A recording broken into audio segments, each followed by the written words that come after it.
Analysis of Group A from the World Cup. The World Cup resides in a domain of absolute anticipation 7.5 months before it begins. Nobody is wounded or out of shape. As the draw was made in Doha, it was feasible to envisage the 32 teams performing at their peak, as if nothing went wrong between now and then. That's the issue with previewing this far in advance. Of course, no new acquisitions can be made to complicate matters, but a lot may happen between now and November when the World Cup kicks off in Qatar against Ecuador.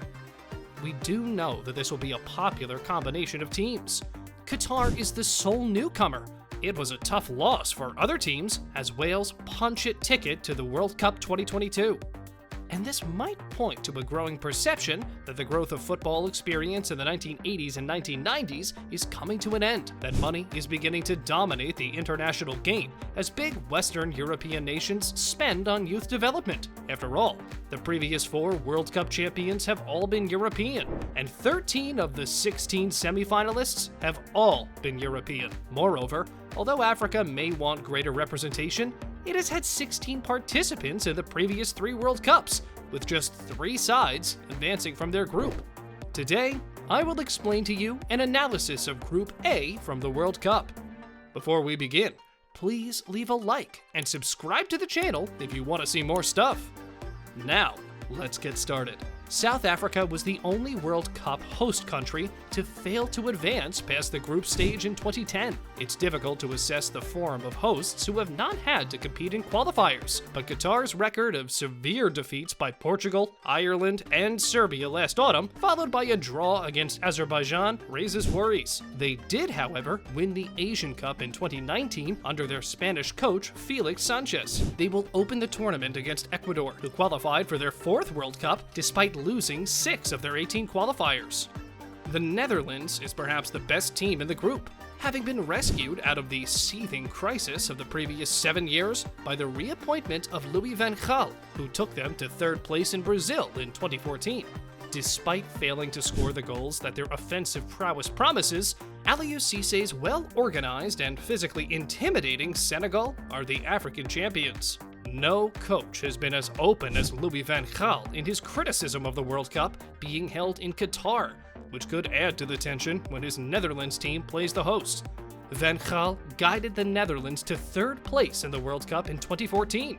Since then, Dutch football has been even more chaotic than normal, with the country failing to qualify for the 2018 World Cup. Under Ronald Koeman, the Netherlands improved sufficiently to reach the final of the First Nations League in 2019. But when he departed for Barcelona, pandemonium reigned. Van Gaal's concept proved to be just what a potentially strong Dutch side needed. The group includes the reigning Asian and African champions, Qatar and Senegal. Given their lack of qualifications, hosts are seldom easy to judge.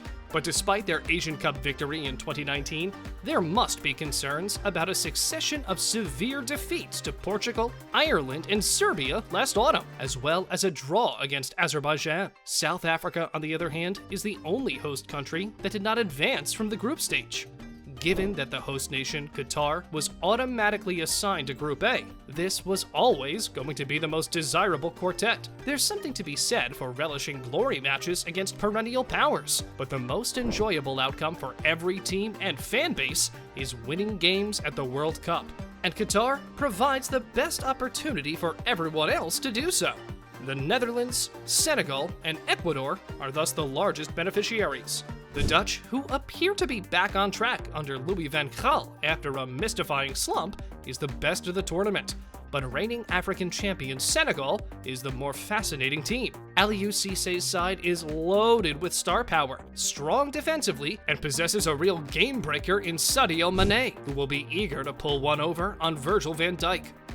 Ecuador limped across the finish line in qualification and will largely rely on Enner Valencia, the country's all-time leading scorer, to supply goals. Unfortunately, this does not inspire confidence in 2022. The big concern is whether Qatar will be competitive on the field, or if the host country's participation in this tournament is merely a ruse to improve the country's image throughout the world. Prediction: Van Gaal and the Orange will not glide past the group stage, but better skill will prevail, with Senegal edging Ecuador for the 2nd knockout spot. Will home field advantage be important? Okay, don't anticipate raucous Qatari support for their game since, well, we've never seen it before, whether it's Asian qualification or fancy friendlies.